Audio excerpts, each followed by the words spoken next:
Та одоо иргэдэд бих олоодаа таныг сонслоо. Ихэл ингээд амжилттай хэрэгжиж байгаа бол одоо босчих байсан байхгүй. Та нэг ийм ойлголт хэлээч. Анх хэдэн онд эхэллээ, хэдэн онд ашиглалтанд орно гэлээ. Тэгээд дахиад тэр мэн юу болж хоошллаа. Та энэ дэр их тодорхой юм хэлдэ. Худлаа хэлээд байх юм. Одоо үнэхээр энэ газрын тосны үйлдвэр бол Монголд бол нэлээд сөрхийн ач холбогдолтой. Тэгвэл дараа нь яаж ажиллах юм бас би мэдэхгүй байгаа зүгээр. За тэрэн дүүрч. Одоо тэг хийж ашиглалтанд орох юм. Өмнө нь яагаад орох байсан хугацаанд ороогүй та тэн дээр л олон нийтэд хэл. Надад юу. За хариулъя 8 дугаар. Албан тушаал нэрээ хэлнэ шүү. Монгол газрын тос боловсруулах үйлдвэр компанийн гүйцэтгэх захирал цэцэг. За би бол худлаа мэдээлэл бол өгөөгүй.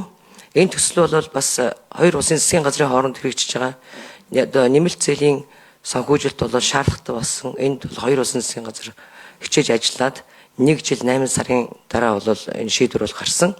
Тэгэхээр бүх одоо багц ажлуудын ажил гүйцэтгэгч дуусчиж үйлдвэр ашиглалтанд орох юм аа.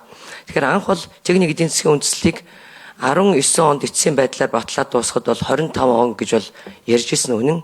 Гэхдээ энэ цар тахал гадаад дотоод нөхцөл байдал гээд дээрэс нь одоо зээлийн санхүүжилт гээд маш олон одоо төс хэрэгжүүлэгчээс хамаарахгүйгээр ийм мэдээж хойшлогдох шалтгаан бол гарсан. Гэхдээ манай энэ газрын боловсруулах үйлдвэр бол бас та бүхэнд гэж хэлээд дэлхий дээр одоо ингээд бүгдийн шинээр эхлээд бариад бүх дэд бүтцэн цахилгаан эрчим хүчний хөөсөртэй усны шугам хоолойг татнаад ингээд хийж байгаа гэдгийг бас гүйцээж 1 минут өгье.